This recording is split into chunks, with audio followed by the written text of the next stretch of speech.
দর্শক, এই ভিডিওটি চমৎকার শিক্ষামূলক একটা ভিডিও। এই ভিডিওটি মনোযোগ সহকারে পুরোপুরি দেখতে থাকুন, খুবই ভালো লাগবে। হুইল চেয়ারে বসে থাকা এই মহিলাটা এই লোকটাকে রিকোয়েস্ট করেছিল সামনে যাবে, কোনোভাবে হেল্প করতে, হেল্প করলো না। তারপরে আরেকটা মেয়ে আসছে, তাকে বলছে যে আমি একটু অসুস্থ, সামনে যেতে চাই কিন্তু পারছি না, আপনি কি হেল্প করতে পারবেন? এই মহিলাটা বলে আমার সময় নাই, আমার চাকরির ইন্টারভিউ আছে, আপনি নিজেই চেষ্টা করে যান। তো মহিলাটা কষ্ট পায়, নিজের চেষ্টা করে হুইল চেয়ারটাকে কোনোভাবে সামনে নিয়ে যাওয়ার, কিন্তু পারছে না। এর মাঝে আরেকটা মেয়ে হাতে করে কোর্ট ফাইল নিয়ে সামনে যেতেই দেখে যে একটা মহিলা হুইল চেয়ারটাকে একটু সামনে নেওয়ার চেষ্টা করছে, কোনোভাবেই পারছে না। তো তাকে বলে যে আপনার কি হয়েছে? বলে আমি একটু অসুস্থ, আমি কোনোভাবে হুইল চেয়ারটাকে সামনে নিয়ে যেতে পারছি না। তো ওই মহিলাটা বলে আপনি কোথায় যাবেন? তো এই মহিলাটা বলে যে আমি একটু সামনে যাব, আমার কাজ আছে।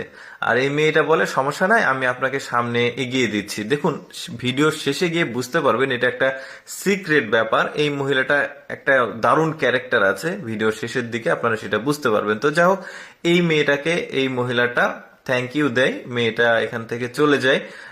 এই মহিলাটাকে একটু ভালোভাবে লক্ষ্য করুন, শেষে গিয়ে বুঝতে পারবেন। তো যাই হোক, এখানে চাকরির ইন্টারভিউ চলছিল, ওই দুইজন আগে চলে এসেছে, আর এই মেয়েটা এখন এসে পৌঁছালো। তো এসে সরি বলে যে আমি আসলে দেরি করাতে দুঃখিত।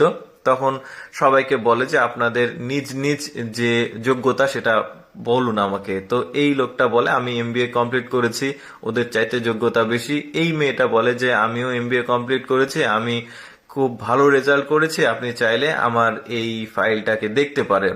তারপরে যাই হোক, এই মহিলাটাকে মানে মেয়েটাকে বলে যে শেষে এসেছে, তা আপনার কি যোগ্যতা? তো এই মেয়েটা বলে যে আমার খুব একটা যোগ্যতা নাই, আমি বিবিএ পর্যন্ত কমপ্লিট করেছি। তো এরা হাসাহাসি করে, মানে এই মেয়েটা আসলে খুব লজ্জা পায়।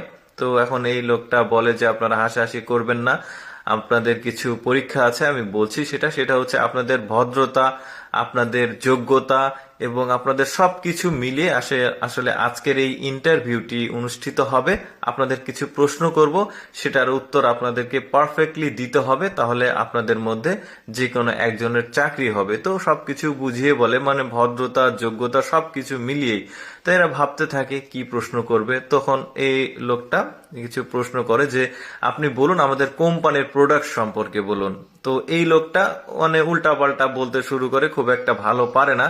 তো এই লোকটা আসলে একটু মানে নিরুৎসাহিত হয়। তারপরে এই মেয়েটাও কিছু একটা বলতে থাকে যে আপনাদের 4টা প্রোডাক্ট, মানে একটা একটা করে বলতে থাকে, কিন্তু খুব একটা ভালো হয় না। এর যে ইন্টারভিউ সেটাও পছন্দ হয় না।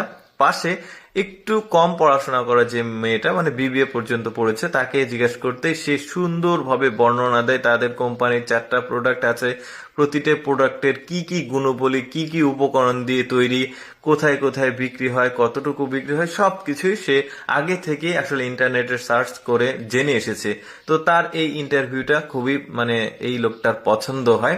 আসলে আপনারা যেখানেই ইন্টারভিউ দিতে যান অবশ্যই সেখানকার কি প্রোডাক্ট, কি সার্ভিস সবকিছু জেনে গেলে কিন্তু ওই কোম্পানিতে আপনার ইন্টারভিউ দিতে সহজ হবে। তো এদেরকে বলে আপনাদের আমি চাকরি দিতে পারছি না, আপনারা চলে যান, মানে এইরকম কোনো কিছু বলে। তো তারাও মানে একটু মানে বিচলিত হয়, একটু কষ্ট পায়।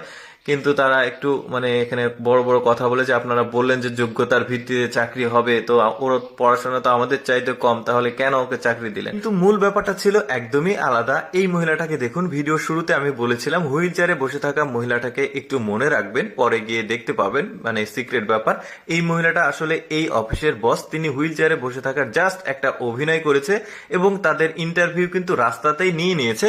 আসলে ভদ্রতা এবং যোগ্যতা দুইটার ভিত্তিতেই তিনি আসলে ক্যান্ডিডেট সিলেক্ট করার জন্য এই কাজটা করেছে, দেখতে পাচ্ছেন। আর এই মানে উপযুক্ত একটা ক্যান্ডিডেট পেয়েছে এই মহিলাটাকে ভদ্রতা দেখে। দর্শক, কেমন লাগলো আজকের এই ভিডিওটি অবশ্যই কমেন্ট করে জানাবেন, আর এরকম ভিডিও দেখতে আমাদের পেজটি ফলো রাখতে পারেন।